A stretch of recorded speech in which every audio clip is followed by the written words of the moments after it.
আজকে ছিল রায়নার birthday.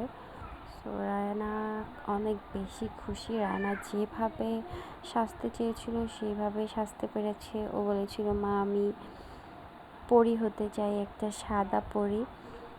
So আমি চেষ্টা করেছি ওকে এভাবে সাজিয়ে দেওয়ার।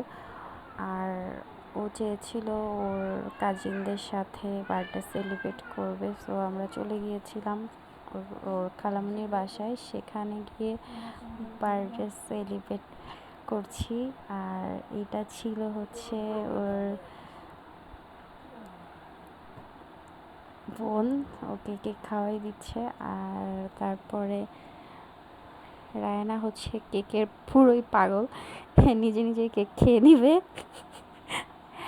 আর এরপরে ওর কাজিনের হচ্ছে ওর খালাতো বোন আরিশার ফ্রেন্ডরা ওকে একটা ছবি দিচ্ছিল। আর রায়ানা আসলেই অনেক বেশি খুশি হয়েছিল। দেখেন ও কীভাবে খুশিতে নাচানাচি শুরু করে দিয়েছে। মিউজিক চলছিল তো নাচানাচি করছিল। আমার মেয়েটাকে মাশাআল্লাহ অনেক বেশি সুন্দর লাগছিল দেখতে। তারা অবশ্যই কমেন্ট করে জানাবেন আমার মেয়েটাকে কেমন লাগছিল। এই যে আমার ছোট্ট পরীটা। রায়নার বয়স 4 বছর হয়েছে, কিন্তু আমার কাছে মনে হয় আমি এই তো কালকে হয়তো বা ওকে কোলে নিয়েছি হসপিটালে গিয়ে।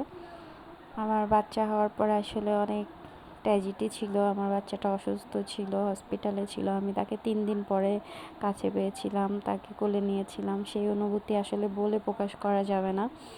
আমার ছোট্ট একটা বাচ্চা, একদম এত বেশি ছোট্ট একটা বাচ্চা ছিল, মানে হাতের মধ্যে 2 হাতের মধ্যে রাখার মতো এরকম একটা ছোট্ট বাচ্চা।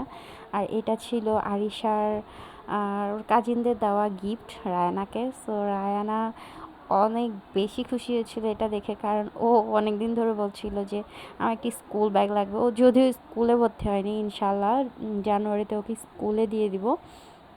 আর ওই স্কুল ব্যাগ আর একটা মামপট পেয়েছিল। সে অনেক বেশি হ্যাপি দেখে। সে চুপচাপ হয়ে গিয়েছে দেখে যে কীভাবে সম্ভব, এটাই নিয়ে এসেছে আমার জন্য। সো সবাই দোয়া করবেন আমার মেয়েটার জন্য, যেন আমার মেয়েটা মানুষের মতো মানুষ হয়। এটাই আমার চাওয়া, এবং ভালো থাকে সব সময় যেন। আল্লাহ হাফেজ।